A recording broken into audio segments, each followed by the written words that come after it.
right? They actually have a copy of it that they have to transcribe from so that they don't make any mistakes. And lest you get sort of prideful and start to think, oh, well, I know how to spell the word Vayikra, and you try and do that from memory, the scribe has to write not from right to left as Hebrew is written, but from left to right, copying one letter at a time, making sure that all the letters are absolutely correct and he's not trying to do any of it from memory. There are 42 lines of text per column. So on the scroll, as you saw the lines that the scribe had written, there are 42 lines of text per column. The width of a scroll, or a page rather, is 6 hand breadths. See, like I said, there are rules for everything, and it must be 6 hand breadths width. Now, anyone want to guess what today a new Torah scroll would cost?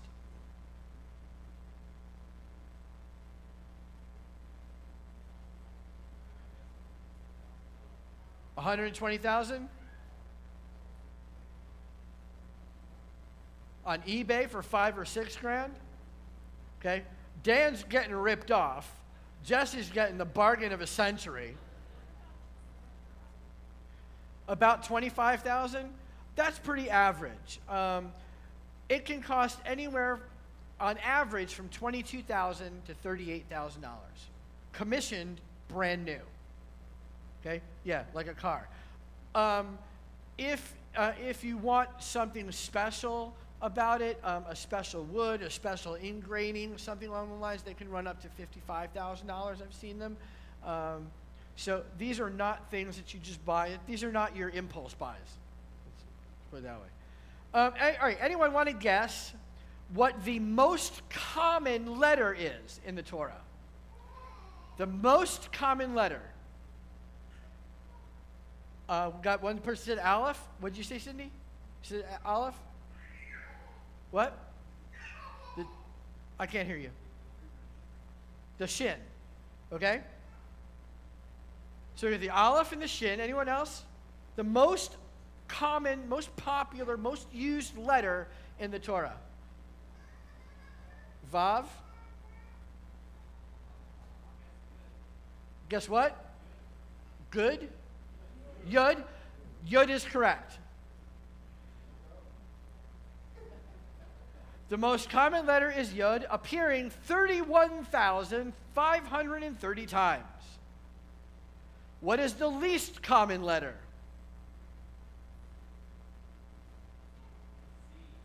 A Z.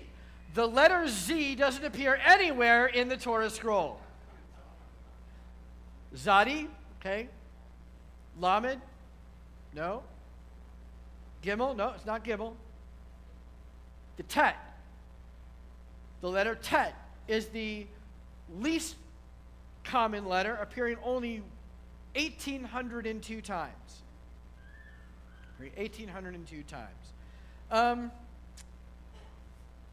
Which book has the least number of verses?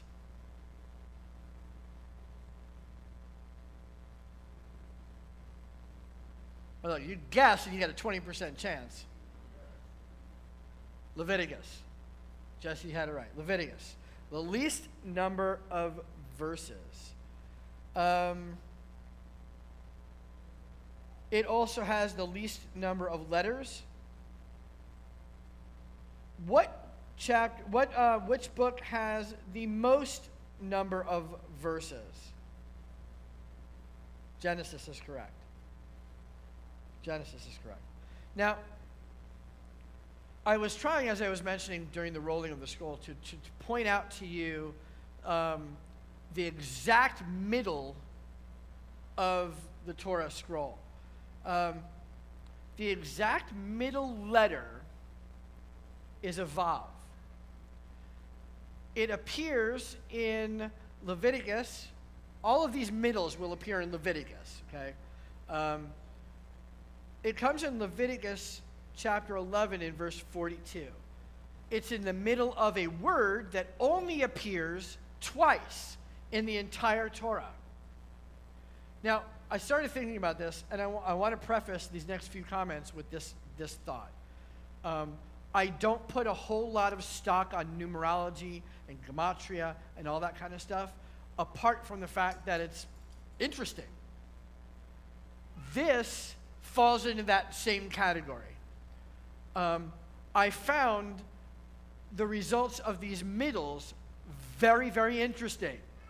Do I put some sort of mystical meaning or whatever behind it? No. But these are just things for thought, okay? When we think about our heart, the laws written in our hearts, oftentimes when we think about the heart of something, it's the center of something, okay? And so I started thinking, what's at the heart of the Torah? If the Torah is supposed to be in our hearts, what's at the heart of the Torah? And that I started thinking about the middle of all these things. The middle of the word gachon is the middle letter in all of the Torah. Gachon means belly. Belly. It is specifically referred to the underside of a reptile. So we see this in Genesis chapter 3 when we're talking about the belly of the snake, and the reptile, the serpent, was cursed to lie on his belly all the days of its life. And then here in Leviticus 11:42, what is the significance of the heart of the Torah being the guts? Well, you can draw your own conclusions. I think that the Torah is supposed to be our guts. It's the inward parts of all of us. Just something to think about. So then I started thinking about the exact middle word. The exact middle word is actually, it's between two words. You know how, like, if you have an uneven number, you're not going to have an actual word. It's going to be between two words. That's the case for the middle, the exact middle. And it's interesting. Here's that word again. I would use the word coincidental, but I don't believe in coincidence. It's interesting that it falls between a repeated word. Anytime you repeat a word in Hebrew, it is to give it emphasis. For example, Melech HaMelachim.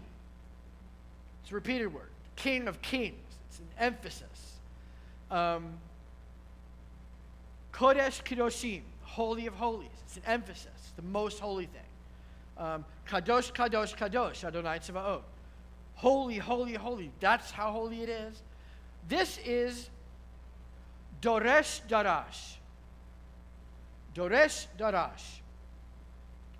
It falls in, or is found in Leviticus 10, verse 16. And it's translated as inquire diligently.